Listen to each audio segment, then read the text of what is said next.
일단 석동현 변호사의 마지막 답변 중에서 경비단 55 경비단의 단장을 불러서 조사한다라는 이유로 불렀는데 조사는 하지 않고 관인 갖고 와라, 그러니까 도장 갖고 와라 이렇게 얘기를 하면서 지금 진실 공방이 벌어졌단 말이죠. 네. 만약에 저게 지금 윤석열 대통령 즉 석동현 변호사의 주장이 사실이라면 법적으로도 굉장한 문제가 있는 거 아니겠습니까? 그렇죠. 어제서부터 이게 제일 큰 논란으로 불거지고 있는 겁니다. 55 경비대가 외곽 이제 그 경호를 맡고 있는데 공수처와 경찰은 그 외곽에서 진입하는 과정에서 55 경비대가 허가를 해줬기 때문에 들어간다라고 언론에 보도를 한 거예요. 네. 그 이유는 명백합니다. 본인들이 체포영장을 집행하는 것에 대한 당위성을 충분히 인정받았다. 그렇게 여론을 호도하기 위한 도구였다고 보는데 그것이 법적으로 문제가 있다면 대단히 문제가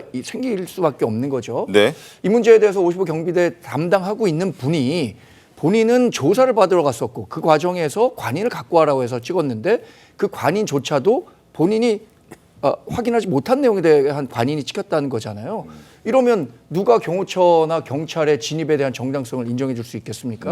전 이 문제는 앞으로 윤석열 대통령에 관한 재판과는 별도로 굉장히 따져봐야 할 문제라고 생각합니다. 신 의원님, 이게 지금 출입 개방을 55 경비단이 사실상 결정할 수 없는 문제다 해서 나중에는 추후에 경호처, 이것은 경호처 관할이다라는 공문을 추가적으로 공수처에 보냈는데 공수처가 이 사실에 대해서는 정확히 설명하지 않았다, 이런 의혹들도 같이 있는 거거든요. 그러니까 공수처가 체포영장을 집행하는 과정에서 사전 준비 과정에서의 일부의 그런 잡음이 있을 수는 있다고 봅니다. 그럼에도 불구하고 지금 대통령이 체포영장을 적법하게 받았고 그래서 체포를 해야 되는 상황에서 당연히 경비대나 아니면은 경호처가 협조를 해야 됨에도 불구하고 이런 사안들을 가지고 계속해서 침소봉대하듯이 이렇게 체포영장 과정에서의 문제를 제기하는 것 자체가 국민들한테는 무슨 의미가 있을까? 저는 이런 것들이 논란이 커지는 것 자체가 별로 의미가 없다고 생각을 하고요.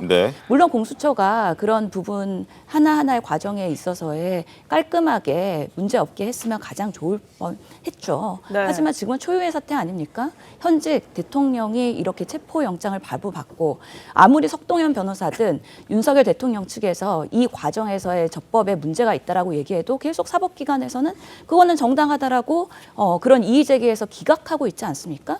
그러면서도 계속 이렇게 문제점을 삼고 있는 거는 여전히 윤석열 대통령 측에서는 부정선거에 대한 음모론을 믿고 있고 극우 유튜버들만 보고 있고 그들을 통해서 내란 선동을 하면서 이 과정 자체를 부인하려고 하는 그런 방식으로의 지금의 대한민국의 위기를 정리하고 있는 과정에서의 자기 이익만을 생각하고 있는 거 아니냐.